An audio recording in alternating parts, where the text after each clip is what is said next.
Is Invincible about to change comic book history? With the introduction of Hell and the reveal of Earth's 6 lost eras, is the lore about to get even massive? Stick with me because we're breaking down everything in this video. Omni-Man, demons, the lost era, the underrealm, and a whole lot more. Man, this was hands down the funniest episode of Invincible, but at the same time, it's the one that expanded the franchise the most beyond the source material.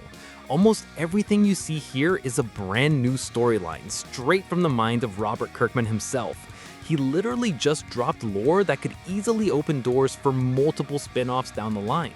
We'll dive into all of that right now. And of course, we've got to talk about Eve's pregnancy and the shocking return of Omni-Man. So let's jump right into another full Invincible breakdown. Let me know in the comments, did you dig this episode? How are you feeling about the season as a whole? I'll be reading your thoughts down there. Thanks, guys. Is Invincible turning into Omni-Man? I warned you guys in the last review that Mark was dangerously close to that edge, right?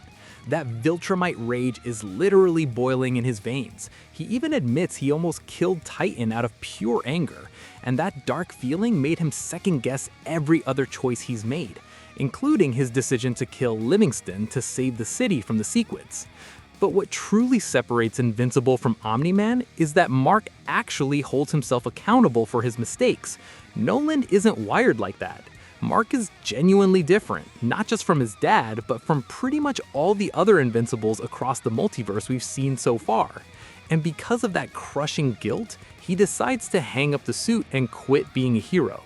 That heart-to-heart he had with Art Rosenbaum, straight out of the comics.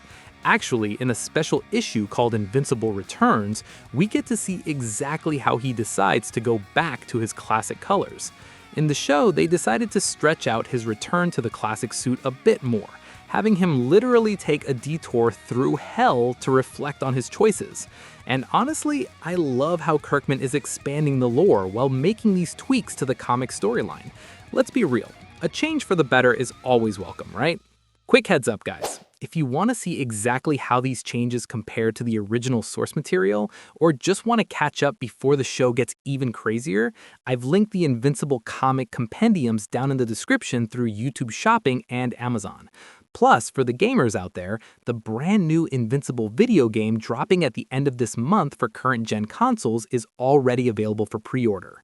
You can grab that or some awesome collectible figures using the links below. It's a great way to grab some cool merch while directly supporting Comic Chronicles so we can keep bringing you these deep dives. Now, let's talk about Hell. Remember when Damien Darkblood got exorcised by Cecil Stedman back in Season 1 to try to cover up the Omni-Man investigation? Cecil did that because Damien was a wild card who could do more harm than good at that moment. Cecil was already suspicious of Nolan and secretly prepping a countermeasure. If Damien kept digging, he would have triggered a massive disaster way too early. In the comics, this plays out entirely differently. Damien is still a demon detective trying to solve the Guardians of the Globe murders. So far, so similar. The twist is, in the comics, he was basically written as a running joke. By issue 12, Omni-Man leaves Earth after beating Invincible to a pulp. At that point, the whole world knew Nolan was the killer, not to mention the massive casualties from his fight with his own son. But Damien, who was on the case, only figures out Omni-Man was the culprit in issue 16. By then, it was global news. The joke was literally that Damien is just the world's slowest detective.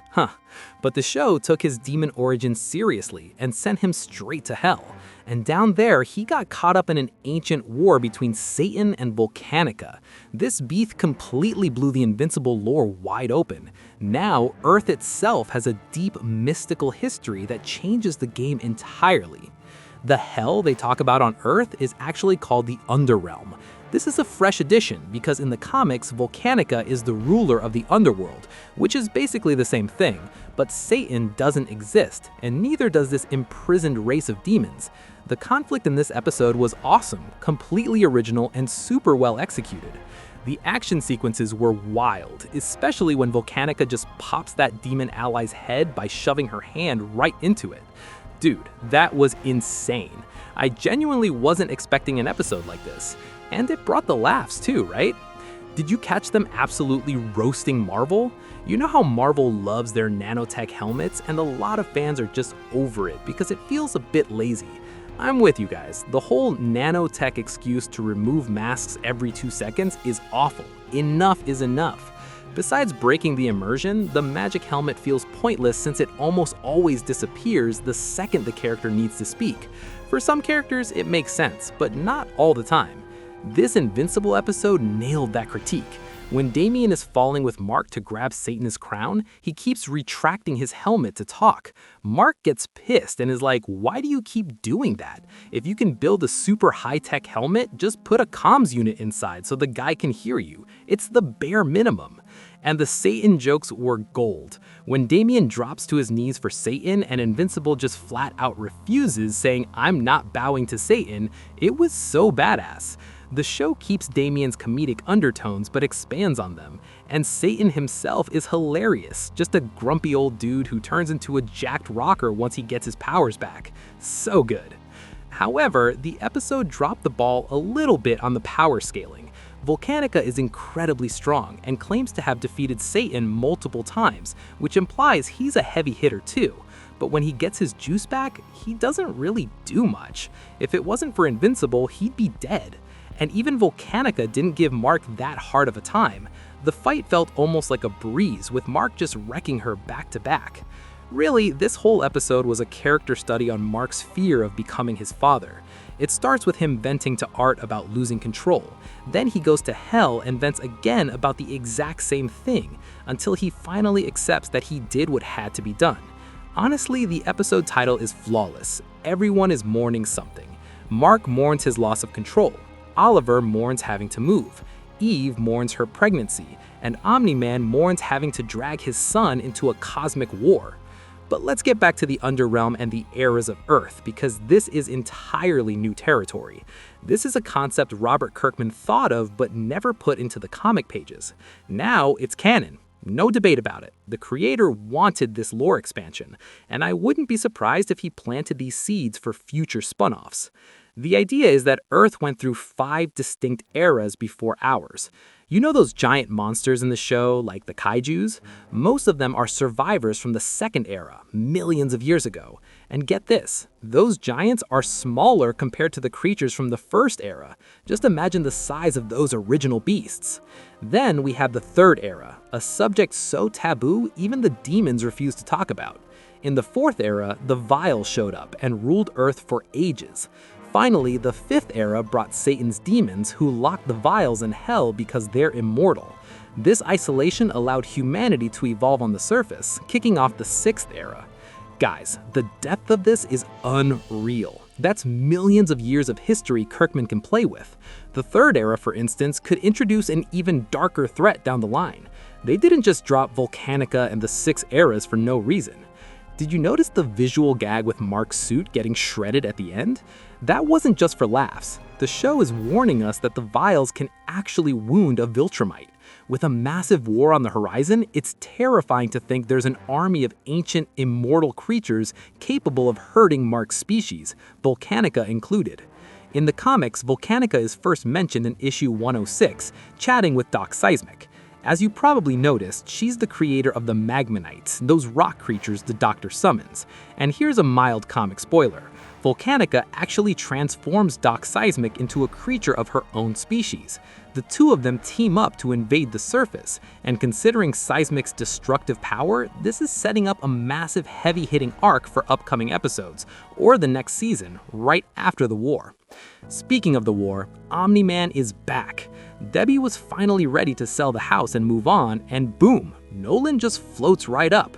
This scene is pulled straight from issue 71, and we're absolutely going to see Debbie lose it on him. The bottom line is, Invincible is heading into space with his dad to take on the Viltrumite Empire, and they're not going alone. They're likely going to recruit Tech Jacket in the next few episodes. But the real emotional gut punch here is, will Eve tell Mark she's pregnant before he leaves? In the comics, this creates unbearable tension. She doesn't want to bring a child into all this chaos, but she's also terrified and doesn't want to drop that bomb on Mark right as he's heading off to a cosmic war he might not survive. Imagine the sheer anxiety of carrying the child of someone who might never come home. If she tells him, he might want to stay, and if he stays, their chances of defeating Grand Regent Thrag and his army drop drastically. What I can tell you is this: we're getting one more episode of setup and emotional goodbyes, and then it is pure, absolute warfare. The next episode will likely focus on Nolan and Debbie's reckoning and Eve's ultimate decision, but the ones following that, just non-stop brawling. What did you guys think of the episode? If you want to keep up with everything Invincible right here on Comic Chronicles, make sure to hit that subscribe button and turn on the bell.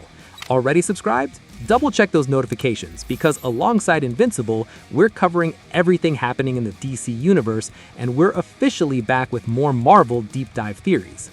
Thank you so much from the bottom of my heart for hanging out with me today, guys. Until next time, I'm out.